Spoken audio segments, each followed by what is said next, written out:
There are infant suffocation stories all across this country. The biggest reason is co-sleeping. Early in my pediatric career, I had a set of twins. I evaluated them in the newborn period and at 2 months.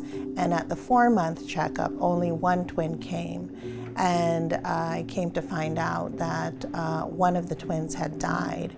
And when I questioned the family, they told me that they had put the twins in the crib together. And when they went in to check on the babies, one twin was overlying on the other, and the one on the bottom had suffocated and died. When you look at the studies looking at the dangers of bed sharing, obviously the dangers are extremely greater if the parent's under the influence of drugs or alcohol, because they are in a deeper sleep, they're going to be unaware of their surroundings and have a greater chance of rolling over on the infant getting wedged underneath them, and they don't even realize it because they're under the influence. So that's obviously a huge issue.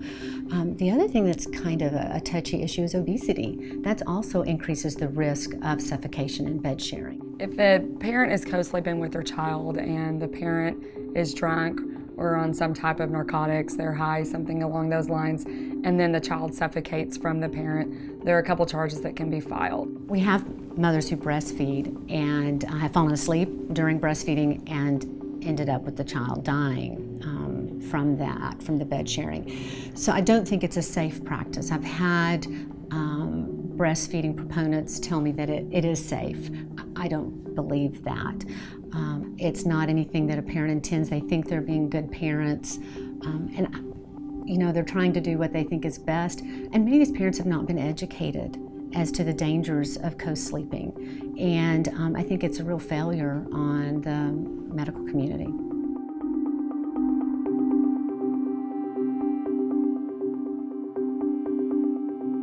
You can have a parent that's exhausted and maybe they were feeding the baby in bed and fell asleep, and the infant gets caught underneath the parent.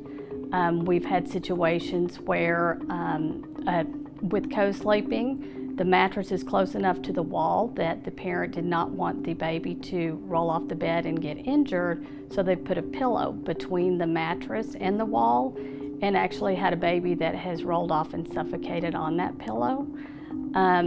There was a scenario where a family was moving and had multiple trash bags and other items throughout the room. An infant in the middle of the night rolled off the bed and was found face down on a garbage bag, accidentally suffocated. We've had an infant that was sleeping on one of the boppy pillows, which are not made for sleeping, that have slipped down and accidentally suffocated.